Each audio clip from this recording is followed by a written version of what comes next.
আল্লাহ বলেন সম্পদের মায়া ছেড়ে তুমি যে মসজিদের দান বক্সে দান করো, তুমি যে গরিবের হাতে টাকা তুলে দাও, তোমার এই দানের দৃষ্টান্তটা হলো একটা চারা বীজের মতো।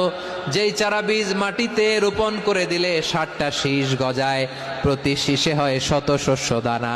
আল্লাহ যারে চায় তেমনি বাড়িয়ে দেয়, তিনি যাকে মন চায় তাকে প্রাচুর্যতা দেয়। সুবহানাল্লাহ, ওয়াসিউন আলিম। আপনি যে দান করেন এটার দৃষ্টান্ত চারা বীজের মতো, রোপণ করে দিলে এক বীজ থেকে 60টা শীষ গজায়, প্রতি শীষে থাকে শত শস্য দানা, 100 করে শস্য দানা, 700টা। তাহলে দিলে বাড়ায় দেয় কে? আল্লাহ বলে, এই বনি আদম আনফিক উনফিক আলাই, তুমি দাও আমি তোমারে দেব। এখন আপনি না দিলে আল্লাহ আপনারে দিবে? বেলাল রাদিয়াল্লাহু তাআলা আনহু, মদিনার সবচেয়ে গরীব সাহাবী, বিশ্বনবী বলেন আনফিক বেলাল, ও বেলাল তুমিও দাও। আপনারা কি জানেন বেলাল রাদিয়াল্লাহু তাআলা আনহুর সম্পদ কত ছিল?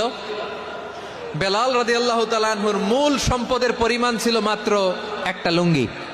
এক লুঙ্গি যার মালিকানায় আছে তারে বিশ্বনবী বলতেন, দাও আমি বাড়ায় দিব, দাও বাড়ায় দিব। আরশের অধিপতির কোনো কমতি নাই।